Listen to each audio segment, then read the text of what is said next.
अस्सलाम वालेकुम।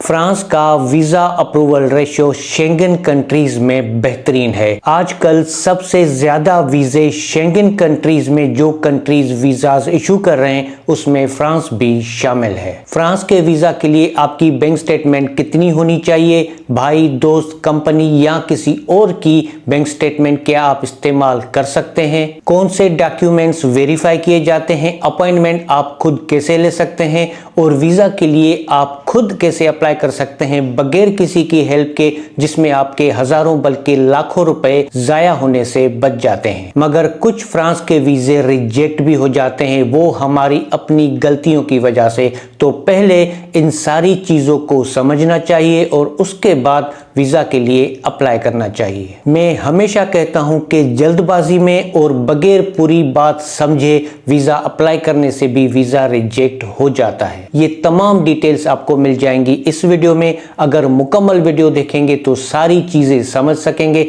अगर स्किप करके देखेंगे तो बेसिक चीजें भी आप मिस कर देंगे और ऐसी मिस्टेक्स की वजह से भी वीजा रिजेक्ट हो जाता है। आपके लिए और आपकी फैमिली के लिए कौन से कंट्रीज बेहतरीन है टूरिज्म के लिए या वहां पे जाके सेटल होने के लिए? उन कंट्रीज का वीज़ा आप कैसे हासिल कर सकते हैं बगैर किसी की हेल्प के, जिसमें आपके पैसे भी ज़ाया ना हो, लीगल तरीके से? इन सब पे मुकम्मल वीडियो सीरीज स्टार्ट हो चुकी है। सारे वीडियोस आ रहे हैं इस नए यूट्यूब चैनल पे। तो अगर आपने अभी तक इस चैनल को सब्सक्राइब नहीं किया तो इसको सब्सक्राइब कर लें, बेल आइकन प्रेस कर लें, ताकि जो भी नया अपडेट आए उसकी नोटिफिकेशन सबसे पहले आपको मिल सके। स्टेप बाय स्टेप हर चीज पे बात करेंगे जो आपके लिए समझना बहुत ही जरूरी है वीजा अप्लाई करने से पहले। फ्रांस का वीजा अप्लाई करने के लिए आपकी बैंक स्टेटमेंट कितनी हो, किसी और की स्टेटमेंट यूज कर सकते हैं या नहीं, इससे पहले मैं आपके साथ बेसिक और जरूरी डॉक्यूमेंट शेयर कर देता हूं। आपको चाहिए आपका प्रोफेशनल कवर लेटर, जिसमें आप रिक्वेस्ट करते हैं एम्बेसी को कि आपको एक वीजा जारी किया जाए। इसमें आपने टू द पॉइंट बात करनी होती है, एक्स्ट्रा चीजें डालने से अवॉइड करें और जो इंपॉर्टेंट चीजें होती हैं वो आपको लाजमी डालनी चाहिए। दूसरे नंबर पे है आपका day by day travel plan.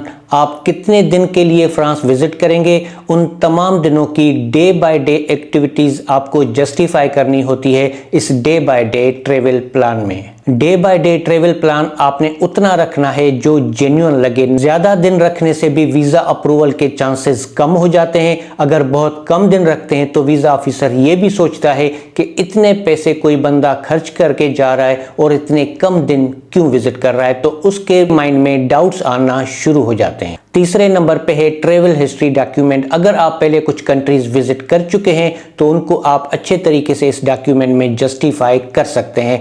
जब ये एक डॉक्यूमेंट वीजा ऑफिसर के सामने जाता है तो वो देखते ही उसको आइडिया हो जाता है कि ये बंदा पहले इतनी कंट्रीज विजिट कर चुका है। जिसने पहले कोई भी कंट्री विजिट नहीं किया उसके लिए ये डॉक्यूमेंट स्किप हो जाता है, इसकी जरूरत नहीं होती। और फ्रांस का वीजा अप्लाई करने के लिए आपका ट्रेवल हिस्ट्री का होना लाजमी नहीं होता। ये 3 डॉक्यूमेंट्स आप खुद भी बना सकते हैं, मगर ये चीज माइंड में रखें कि यहाँ पे गलती की कोई भी गुंजाइश नहीं होती। ये तीनों डॉक्यूमेंट्स आपने प्रोफेशनल तरीके से बनाने होते हैं। वो लोग जिनको नहीं पता कि ये 3 डॉक्यूमेंट्स कैसे बनते हैं, या वो लोग जो ज़्यादा चार्जेस अफोर्ड नहीं कर सकते, उनको ये 3 डॉक्यूमेंट्स, इसके अलावा होटल बुकिंग और फ्लाइट रिजर्वेशन, ये 5 डॉक्यूमेंट्स मेरी टीम भी बना के दे सकती है बहुत ही कम चार्जेस में, जो हर कोई अफोर्ड कर सके।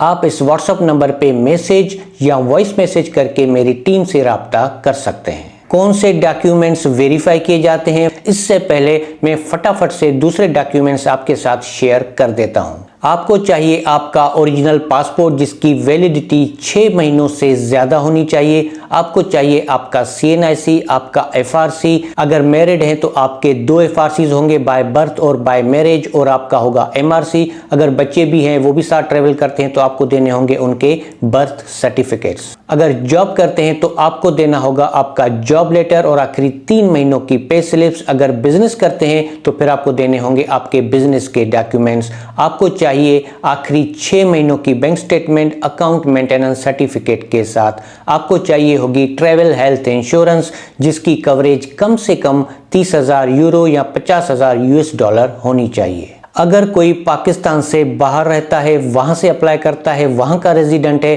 तो फिर आपको CNIC नहीं चाहिए होगा, FRC नहीं चाहिए होगा। फिर इस सिचुएशन में वहां का लोकल ID कार्ड या वर्क वीजा की कॉपी, और कुछ ऐसे कंट्रीज होते हैं जो दोनों प्रोवाइड करते हैं, फिर दोनों की कॉपी आप सबमिट कर सकते हैं। कौन से डॉक्यूमेंट्स वेरीफाई किए जाते हैं, इससे पहले बैंक स्टेटमेंट की बात कर लेते हैं। अगर आसान अल्फाज में बात की जाए तो आपने कितने दिन का ट्रेवल प्लान बनाया है, कितने दिन आप वहां पे स्टे करेंगे, उतने दिनों में आप कितना वहां पे खर्च करेंगे, उसका डबल आपके अकाउंट में होना चाहिए। टूरिज्म पर्पस के लिए किसी और की बैंक स्टेटमेंट कंसीडर नहीं होती। क्यों कंसीडर नहीं होती और आपके अकाउंट में डबल पैसे क्यों होने चाहिए? अगर इस कैलकुलेशन को मजीद आप समझना चाहते हैं तो इस पे मुकम्मल वीडियो इस चैनल पे मौजूद है। उसका लिंक आपको आई बटन पे और इस वीडियो की डिस्क्रिप्शन में मिल जाएगा। आपके जितने भी डॉक्यूमेंट्स आप सबमिट करते हैं उनमें से जो भी इंपॉर्टेंट डॉक्यूमेंट्स होते हैं वो सारे डॉक्यूमेंट्स वेरीफाई किए जाते हैं। जैसे कि आपकी बैंक स्टेटमेंट, जॉब करते हैं या बिजनेस करते हैं उसके जो डॉक्यूमेंट्स आपने दिए हैं वो डॉक्यूमेंट्स, इसके अलावा आपकी होटल बुकिंग, तो जो भी इंपॉर्टेंट डॉक्यूमेंट्स होते हैं वो सारे वेरीफाई किए जाते हैं। तो हमेशा आपने अपने जेन्युइन डॉक्यूमेंट्स ही यूज करने हैं। गलत डॉक्यूमेंट्स की वजह से वीजा तो रिजेक्ट हो ही जाता है, मगर 5 साल, 10 साल या लाइफ टाइम का बैन भी लग सकता है। तमाम शेंगन कंट्रीज और 5 आइज कंट्रीज जिसमें Australia, New Zealand, UK, USA, Canada भी शामिल है, ये सारे कंट्रीज अपना डेटा आपस में शेयर करते हैं। तो खुदा न खास्त अगर किसी का वीज़ा कहीं से रिजेक्ट होता है और वीज़ा क्यों रिजेक्ट हुआ और बैन लगा है तो कितना लगा, तो इन तमाम कंट्रीज से डेटा शेयर हो जाता है। अगर आप गूगल करेंगे फ्रांस वीज़ा फ्रॉम पाकिस्तान तो उसकी वेबसाइट का लिंक आपको मिल जाएगा। इस वेबसाइट पे आप अपॉइंटमेंट कैसे ले सकते हैं, फॉर्म कैसे डाउनलोड कर सकते हैं, वीज़ा एप्लीकेशन सबमिशन और इसके अलावा तमाम डिटेल्स आपको वहां पे मिल जाएंगी। मजीद आप कॉन्टेक्ट अस के पेज पे जाएंगे तो जितने भी वीज़ा सेंटर्स हैं पाकिस्तान में कॉन्टेक्ट नंबर के साथ तमाम डिटेल्स आपको मिल जाएगी। किसी भी कंट्री का वीज़ा अप्रूवल रेशियो कितना ही बेहतरीन है, मगर उनकी जो रिक्वायरमेंट्स होती हैं वो तमाम रिक्वायरमेंट्स हमें पूरी करनी होती हैं। आपने अपनी तरफ से अपनी वीज़ा एप्लीकेशन स्ट्रॉन्ग रखनी है। अगर वीज़ा डिसीजन की बात करें तो वो डिपेंड करता है कि आपकी बैंक स्टेटमेंट कितनी है, आपके अपने कंट्री के साथ टाइज कितने स्ट्रॉन्ग हैं, जॉब करते हैं या बिजनेस करते हैं वो प्रोफाइल आपकी कितनी स्ट्रॉन्ग है। ये तमाम डिटेल्स देखने के बाद फिर वीज़ा ऑफिसर डिसीजन लेता है कि वीज़ा देना है या वीज़ा नहीं देना, चाहे उस कंट्री का वीज़ा अप्रूवल रेशियो कितना ही बेहतरीन क्यों ना हो।